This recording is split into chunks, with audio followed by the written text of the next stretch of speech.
दोस्तों, अगर आपको भी भारत और दक्षिण अफ्रीका के बीच खेला गया दूसरा टी20 मैच पसंद आया हो तो हमारी इस वीडियो को दिल से एक लाइक जरूर करें, क्योंकि दोस्तों आज भारत और अफ्रीका के बीच खेला गया दूसरा टी20 मुकाबला रोमांच और उतार चढ़ाव से इतना भरा हुआ था कि अंतिम गेंद तक कहना मुश्किल था कौन मैच जीतेगा और कौन हार का सामना करेगा।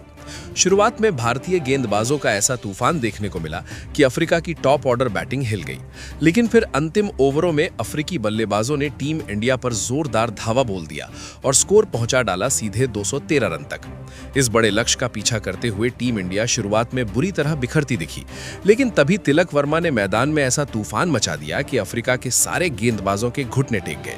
तो दोस्तों आज की इस वीडियो में हम आपको दिखाएंगे कि कैसे भारतीय गेंदबाजों ने शुरू में मैच को कंट्रोल किया, फिर बल्लेबाजी में टीम इंडिया कहां लड़खड़ाई और आखिर में कैसे तिलक वर्मा ने वन मैन आर्मी बनकर पूरी अफ्रीकी टीम को रोने पर मजबूर कर दिया।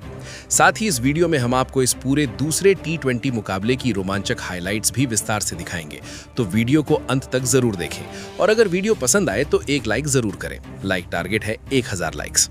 दोस्तों आज भारत और दक्षिण अफ्रीका के बीच दूसरा टी20 मुकाबला मुल्लापुर के खूबसूरत स्टेडियम में खेला गया, जहां मौसम एकदम शानदार था और दर्शकों की भारी भीड़ अपने अपने पसंदीदा खिलाड़ियों का हौसला बढ़ाने के लिए मौजूद थी।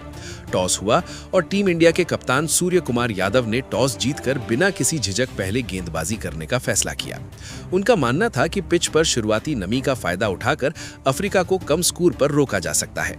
दक्षिण अफ्रीका की तरफ से रीजा हेंड्रिक्स और क्विंटन डी कॉक ओपनिंग के लिए मैदान पर उतरे। पहले ओवर की जिम्मेदारी भारतीय टीम के बाएं हाथ के घातक गेंदबाज अर्शदीप सिंह को दी गई। अर्शदीप ने अपनी पहली 4 गेंदें इतनी सटीक जगह पर फेंकी कि रन बनाना लगभग नामुमकिन हो गया। भारतीय दर्शक खुश थे कि भारत ने दमदार शुरुआत की, लेकिन तभी 5वीं गेंद पर डी कॉक ने अपनी ताकत का जलवा दिखाते हुए एक शानदार फ्लिक शॉट खेला जो सीधे बाउंड्री पार चला गया। इस एक शॉट ने ओवर का पूरा माहौल बदल दिया और पहले ओवर में कुल 8 रन आए। दूसरा ओवर भारत के सबसे भरोसेमंद तेज गेंदबाज जसप्रीत बुमराह ने संभाला। बुमराह अपनी ट्रेडमार्क सटीकता के लिए जाने जाते हैं और यहां भी उन्होंने वही कमाल दिखाया। उनकी यॉर्कर और गुड लेंथ गेंदों के सामने अफ्रीकी बल्लेबाजों को रन बनाने में काफी दिक्कत हुई। इस ओवर में सिर्फ 2 रन बने और भारत ने थोड़ी राहत महसूस की। तीसरा ओवर फिर से अर्शदीप को दिया गया, लेकिन इस बार किस्मत उनके साथ नहीं थी। ओवर की पहली गेंद पर डी कॉक ने एक दमदार पुल शॉट खेलकर चौका जड़ दिया और तीसरी गेंद पर तो उन्होंने लगभग 81 मीटर लंबा गगनचुंबी छक्का मारकर पूरे स्टेडियम में रोमांच भर दिया। इस ओवर में कुल 12 रन आए। इसी ओवर में रीजा हेंड्रिक्स ने भी कुछ रन जुटाने शुरू कर दिए और अफ्रीका की रन गति तेज हो चली। चौथे ओवर के लिए फिर बुमराह को लाया गया, लेकिन इस बार अफ्रीकी बल्लेबाज पूरी लय में थे। पहली ही गेंद पर हेंड्रिक्स ने शानदार पुल शॉट लगाकर चौका जड़ दिया। बुमराह ने ओवर में वापसी करने की कोशिश की, लेकिन ओवर की आखिरी गेंद पर डी कॉक ने एक और शक्तिशाली पुल शॉट मारा और गेंद को बाउंड्री के बाहर भेज दिया। इस ओवर में कुल 16 रन बने और दक्षिण अफ्रीका की रन गति अचानक बहुत अधिक तेज हो गई। दर्शकों को साफ महसूस हो रहा था कि छोटी गेंदों पर अफ्रीकी बल्लेबाजों की पकड़ बेहद मजबूत है। भारत को किसी भी कीमत पर विकेट की जरूरत थी। इसी दबाव की स्थिति में अगला ओवर भारत ने अपने रहस्यमयी स्पिनर वरुण चक्रवर्ती को दिया। जैसे ही वरुण गेंदबाजी करने आए, उन्होंने पहली ही गेंद पर कमाल कर दिया। ये एक शानदार कैरम बॉल थी जो हल्की नीची रही। रीजा हेंड्रिक्स ने उसे पुल करने की कोशिश की, लेकिन गेंद ने उन्हें धोखा दे दिया और सीधे स्टंप से टकरा गई। इस तरह हेंड्रिक्स सिर्फ 8 रन बनाकर आउट हो गए और दक्षिण अफ्रीका का पहला विकेट 28 रन के कुल स्कोर पर गिरा। भारत के लिए ये बड़ी राहत थी और पूरे स्टेडियम में तालियों की गूंज उठी। हेंड्रिक्स के आउट होने के बाद अफ्रीका के कप्तान एडन मार्करम मैदान पर आए। वे शांत स्वभाव के लेकिन आक्रामक खेल शैली के लिए जाने जाते हैं। अब देखना दिलचस्प था कि वरुण चक्रवर्ती और भारतीय गेंदबाज अफ्रीकी कप्तान को कैसे रोकते हैं। अब क्रीज पर थे क्विंटन डी कॉक और एडन मार्करम, एक ऐसी जोड़ी जो किसी भी गेंदबाजी आक्रमण के लिए खतरे की घंटी साबित हो सकती है। 5 ओवर पूरे होने तक दक्षिण अफ्रीका का कुल स्कोर 41 रन था, जो टी20 मुकाबले के लिहाज से एक मजबूत और आक्रामक शुरुआत मानी जाती है। छठा ओवर आया भारत के भरोसेमंद स्पिन ऑलराउंडर अक्षर पटेल के हाथों। ओवर की शुरुआत होते ही एडन मार्करम ने एक खूबसूरत बैकफुट पंच खेला और गेंद को कवर के बीच से चौके के लिए भेज दिया। बिल्कुल गैप में गिरी गेंद और धमाकेदार टाइमिंग, दर्शक भी हैरान रह गए। लेकिन असली आतिशबाजी तो डी कॉक ने की। अक्षर की थोड़ी छोटी गेंद को उन्होंने बैकफुट पर जाकर खींचा और एक ऊंचा, लंबा और शानदार छक्का। दक्षिण अफ्रीका के 50 रन पूरे करवा दिया। डिकॉक आज सचमुच 6 हिटिंग मोड में थे। 7वें ओवर के लिए हार्दिक पांड्या गेंदबाजी करने आए, पर यहां भी डिकॉक का मूड कुछ और ही चल रहा था। हार्दिक की हल्की चौड़ी गेंद को उन्होंने बेहतरीन कट शॉट के साथ पॉइंट के ऊपर से चौका जड़ा। मैदान में हर तरफ बस एक ही नाम गूंज रहा, डिकॉक। हर शॉट में ताकत, हर हिट में भरोसा और हर स्ट्रोक में क्लास। इसके बाद 8वां ओवर वरुण चक्रवर्ती लेकर आए। मार्करम ने ओवर की शुरुआत में समझदारी दिखाते हुए सिंगल लेकर स्ट्राइक डिकॉक को दी। जैसे ही डिकॉक सामने आए, उन्होंने वरुण की स्पिन को शानदार ढंग से पढ़ा, गेंद को नरम हाथों से ऑन साइड में खेलकर रन बनाए रखे। अगली गेंद पर उन्होंने तेज दौड़ लगाई और 2 रन पूरे किए, जिससे मैदान में बैठे दर्शकों का शोर और बढ़ गया। फिर ओवर के अंतिम पलों में डिकॉक ने फाइन लेग की दिशा में एक बेहतरीन चौका जड़ा। टाइमिंग इतनी शानदार की आवाज पूरे मैदान में गूंज उठी। ये उनका चौथा चौका था और आज के पावर प्ले में उनकी बल्लेबाजी किसी मास्टर क्लास से कम नहीं लग रही थी।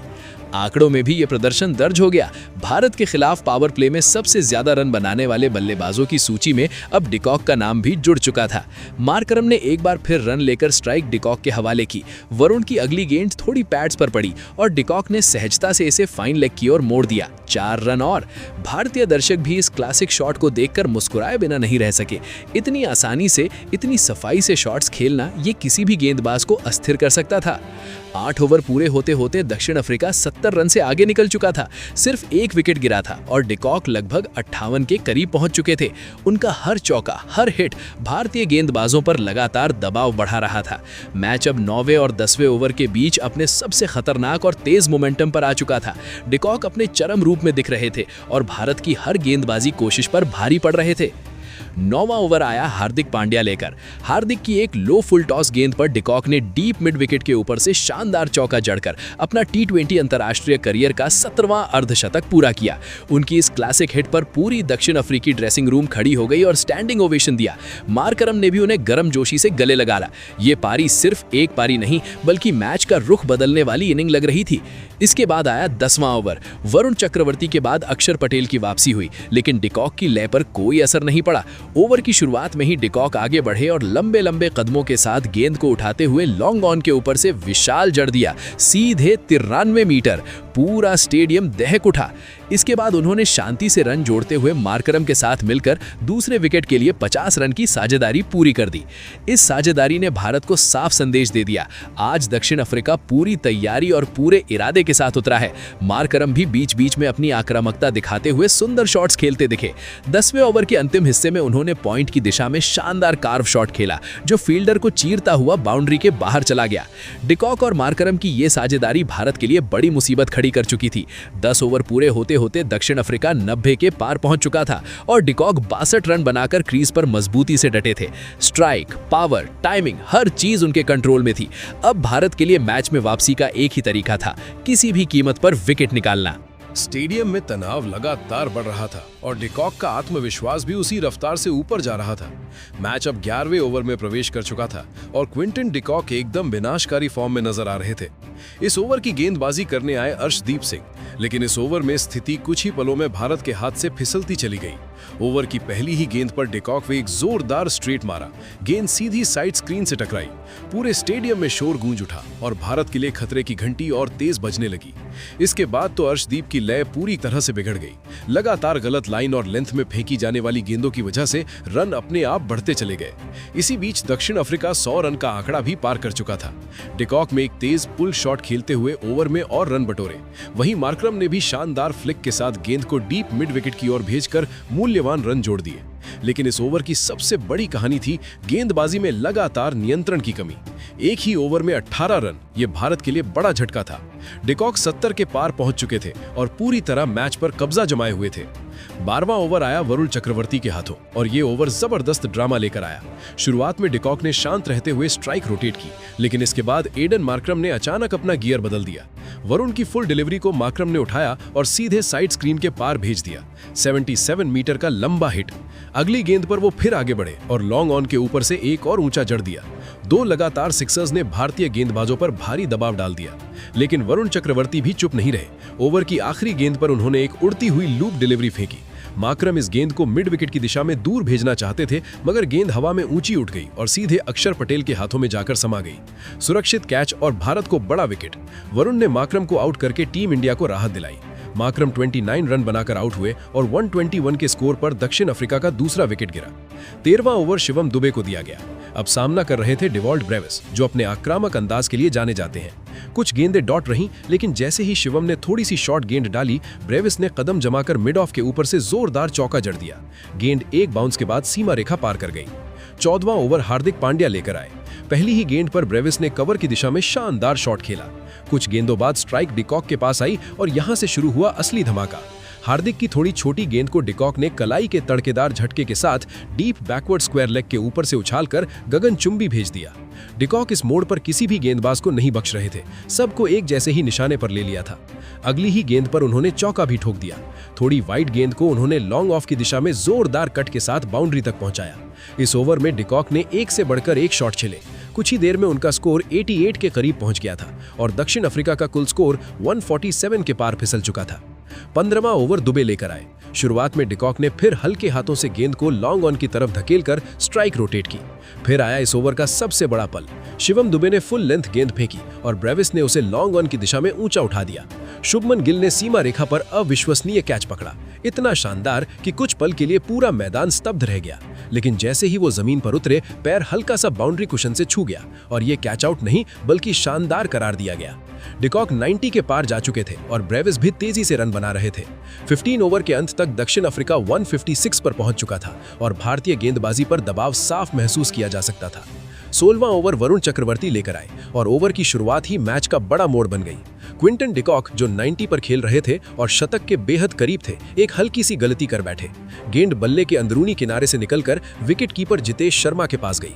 डिकॉक क्रीज से बस एक कदम बाहर निकले थे और जितेश ने बिजली जैसी फुर्ती दिखाते हुए बेल्स उड़ा दी। पूरा स्टेडियम एक साथ खड़ा हो गया। ये बड़ा पल था। डिकॉक की अटूट शानदार 90 रनों की पारी का अंत हुआ और पूरा स्टेडियम खड़ा होकर उन्हें तालियां बजाता रहा। दक्षिण अफ्रीका को यह बड़ा झटका जरूर लगा, लेकिन भीड़ ने उनकी इस क्लासिक नॉक का सम्मान किया। नए बल्लेबाज डोनोवन फरेरा क्रीज पर आए, लेकिन वरुण चक्रवर्ती ने आते ही उन्हें किसी तरह से खुलकर खेलने का मौका नहीं दिया। लगातार टाइट लाइन रखते हुए वरुण ने 4 गेंदें डॉट करके दबाव और बढ़ाया।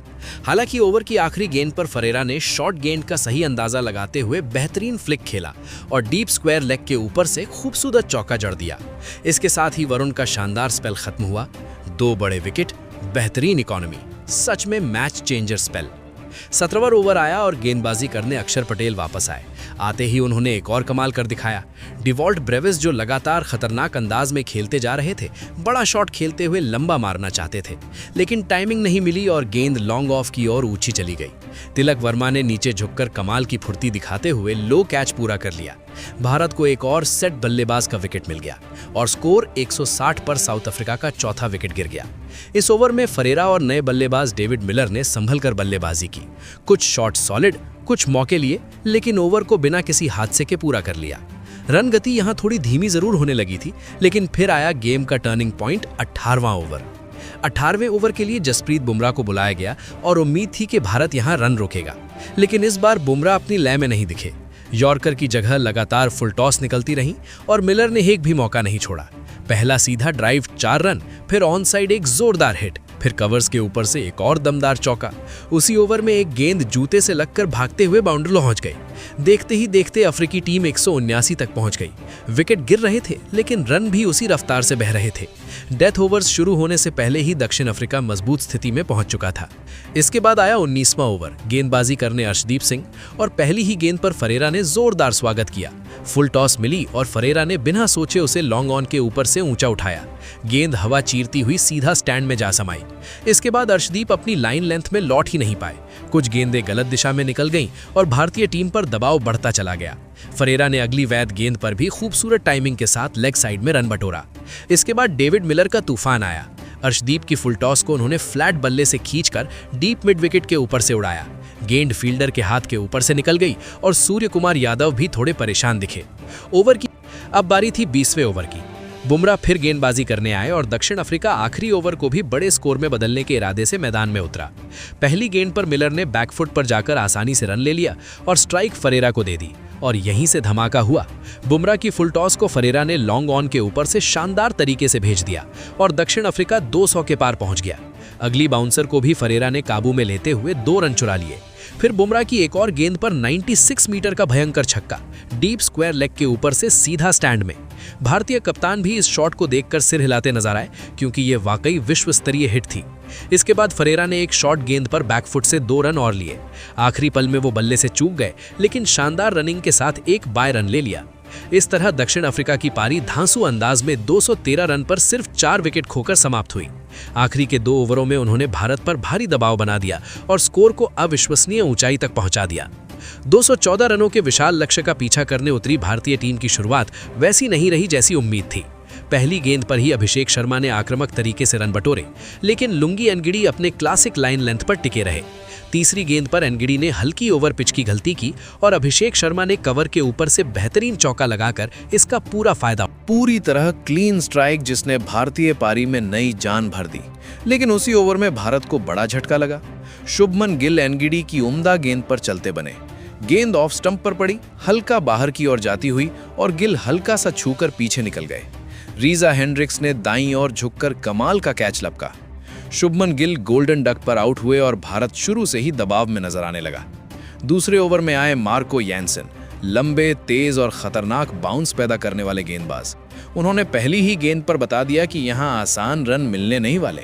लेकिन अभिषेक शर्मा ने यानसेन के हाफ ट्रैकर को तुरंत भांपकर डीप मिड विकेट के ऊपर से शानदार छक्का जड़ दिया। पारी की रफ्तार बढ़ती दिखी लेकिन यानसेन ने तुरंत पलटवार किया और अभिषेक को आउट कर दिया। गेंद हल्की सी मूव हुई और अभिषेक के बल्ले का किनारा लगा। डीकॉक ने भी गलती नहीं की और साफ कैच पकड़ा। भारत का दूसरा विकेट गिर चुका था और बोर्ड पर सिर्फ 19 रन थे। अक्षर पटेल को तीसरे नंबर पर प्रमोशन मिला था लेकिन शुरुआत में उन्हें टाइमिंग बिल्कुल नहीं मिल रही थी। एनगिडी ने लगातार ऑफ स्टंप के आसपास गेंद फेंककर उन्हें बंधक बनाकर रखा। कई डॉट गेंदों के बाद आखिरकार अक्षर को मौका मिला और उन्होंने कवर के ऊपर से एक शानदार चौका लगाकर थोड़ा दबाव कम किया। दूसरी छोर पर थे कप्तान सूर्य कुमार यादव। यानसेन के खिलाफ उनका पहला चौका शानदार था, बैकवर्ड पॉइंट के ऊपर से, वही क्लासिक सूर्य स्टाइल। लेकिन यानसेन उन्हें खुलकर खेलने नहीं दे रहे थे। थोड़ी देर बाद गेंद ने मूवमेंट ली और सूर्य ने लेट कट खेलना चाहा लेकिन हल्का सा किनारा दे बैठे। डीकॉक ने इसे भी पकड़ लिया। 4 ओवर में ही भारत 3 विकेट खो चुका था। पावर प्ले की शुरुआत ही भारत को झटका दे चुकी थी। अब क्रीज पर आए तिलक वर्मा और उन्होंने आते ही अपने इरादे साफ कर दिए। 5वें ओवर में लूथो सिपामला की गेंद पर पहले शानदार चौका, फुटवर्क सटीक, बल्ले से आवाज साफ, गेंद एक्स्ट्रा कवर के बीच से निकलती हुई बाउंड्री में। अगली गेंद पर सिपामला ने शॉर्ट गेंद डाली और तिलक ने स्विवल पुल खेलते हुए जोरदार छक्का ठोक दिया। भारतीय डगआउट में भी जोश बढ़ गया। यही पॉजिटिविटी चाहिए थी भारत को। उधर अक्षर पटेल अभी भी संघर्ष कर रहे थे लेकिन तिलक के अटैक ने रन गति को बनाए रखा। ओवर के अंत में तिलक ने दौड़कर 2 रन लिए और भारत की पारी थोड़ी संभलती नजर आने लगी। इस समय भारत 45 रन पर 3 विकेट खो चुका था। टारगेट बहुत बड़ा था और लगातार गिरते विकेट भारत की सबसे बड़ी समस्या। लेकिन तिलक का आक्रमण और अक्षर की स्ट्राइक रोटेशन की कोशिशें भारत को धीरे धीरे पटरी पर लाने का प्रयास कर रही थी। छठा ओवर शुरू हुआ मार्को यानसेन के साथ और भारत को उम्मीद थी कि ये ओवर पारी को स्थिरता देगा। पहली ही गेंद पर अक्षर ने एक जोखिम भरा रन चुरा लिया। थोड़ा सा भी चूकते तो रनआउट तय था। अक्षर आज भी पूरी लय में नहीं दिख रहे थे। हर शॉट जैसे मेहनत से निकल रहा था। लेकिन तिलक ने शांत दिमाग से स्थिति संभाले रखी। दूसरी गेंद पर उन्होंने शॉर्ट थर्ड की दिशा में हल्के हाथों से रन ले लिया। फिर अक्षर ने ऊपर से स्लाइस मारकर 2 रन जरूर लिए लेकिन टाइमिंग वहां भी गायब ही थी। कुछ गेंदों बाद तिलक ने एक और सिंगल लिया। ओवर के आखिर में अक्षर से फिर चूक हुई। फुल गेंद को उन्होंने सीधे शॉर्ट थर्ड मैन पर खींच दिया। अगर हल्का सा भी एंगल बदलता तो चौका तय था। भारत ने इस ओवर में रन तो बनाए लेकिन दबाव बरकरार रहा। पावर प्ले के बाद भारत का स्कोर 51 फॉर 3 था। 7वां ओवर लेकर आए डोनोवन फरेरा और यहीं से असली रफ्तार दिखी। शुरुआत में तिलक वर्मा ने बाहर जाती गेंद को लॉन्ग ऑफ की ओर ढकेलकर रन लिया। फिर वो पल आया जिसका भारत को इंतजार था। अक्षर पटेल आखिरकार अपनी जद्दोजहद से बाहर निकले। फरेरा की फुल गेंद को उन्होंने लंबी बाउंड्री के ऊपर से उचकाकर शानदार छक्का जड़ दिया।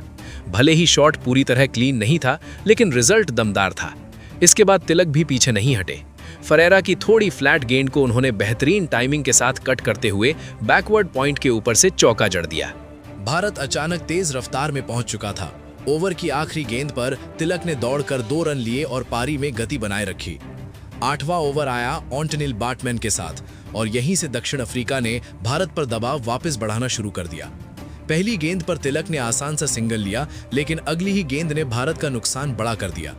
अक्षर पटेल की संघर्ष भरी पारी का यहां अंत हो गया। वो बड़ा शॉट खेलना चाहते थे, लेकिन गेंद बल्ले से क्लीन नहीं लगी और कवर्स पर खड़े रीजा हेंड्रिक्स ने आगे झुककर बेहतरीन कैच लपक लिया। रिप्ले में साफ दिखा कि कैच बिल्कुल क्लीन था।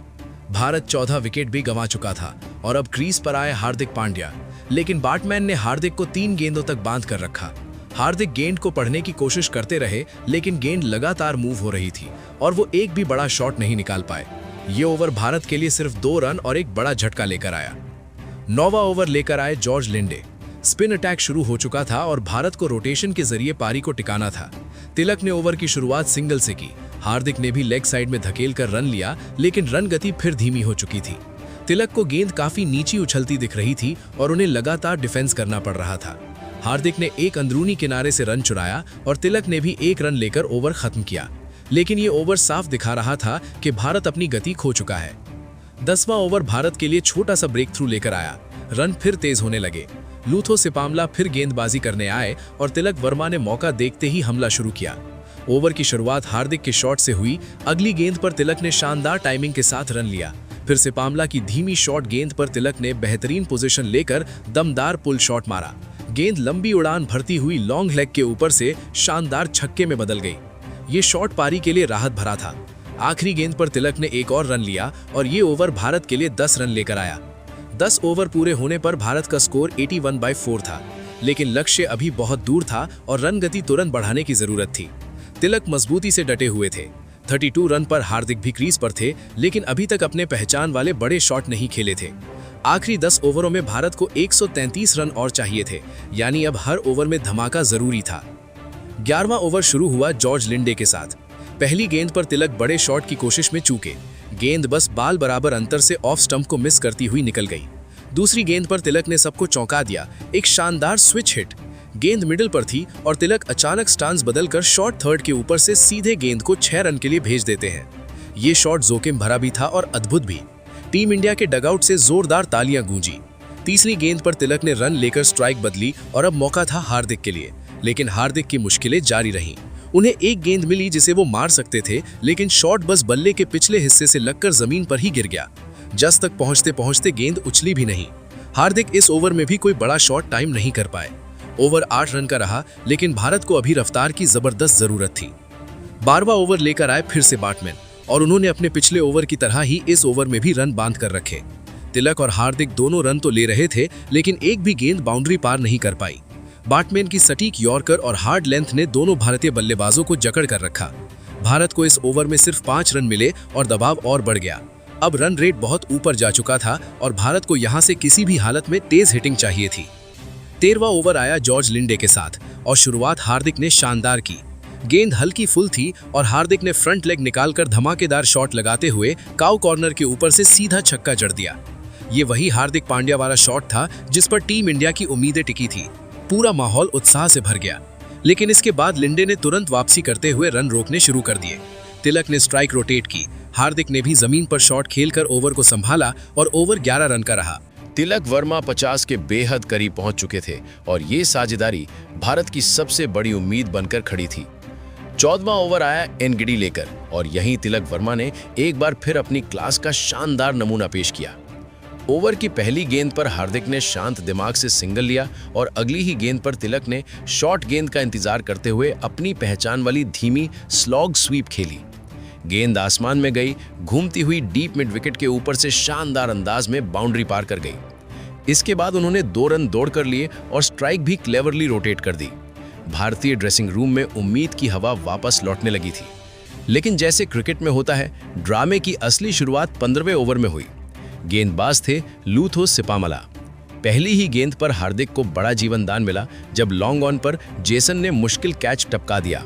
ये वही पल था जो पूरी तस्वीर बदल सकता था और भारत को मैच में वापस घुमा सकता था, लेकिन हार्दिक पांड्या उस मौके को भुना नहीं पाए। अगली ही गेंद पर उन्होंने तेज स्ट्रोक खेलने की कोशिश की, लेकिन गेंद ठीक से बल्ले पर आई ही नहीं। वो सीधे डीप मिड विकेट की ओर लुढ़कती चली गई, जहां ब्रेविस ने कोई गलती नहीं की और सुरक्षित कैच पकड़कर भारतीय उम्मीदों को भारी झटका दे दिया। भारत के 5 विकेट गिर चुके थे और टारगेट अभी भी काफी दूर था। हार्दिक के आउट होते ही भारत के डेथ ओवर्स में विस्फोटक रन की उम्मीदें धरी की धरी रह गईं।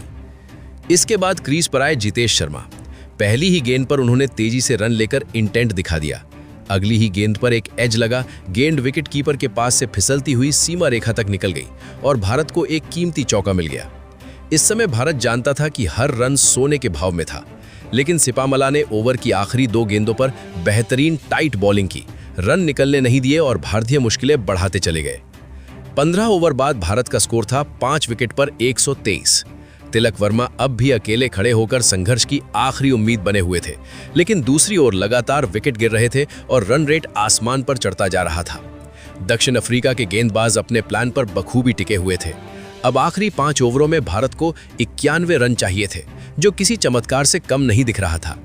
16वां ओवर शुरू हुआ और भारत के लिए उम्मीदों का आखिरी सहारा थे तिलक वर्मा और जितेश शर्मा।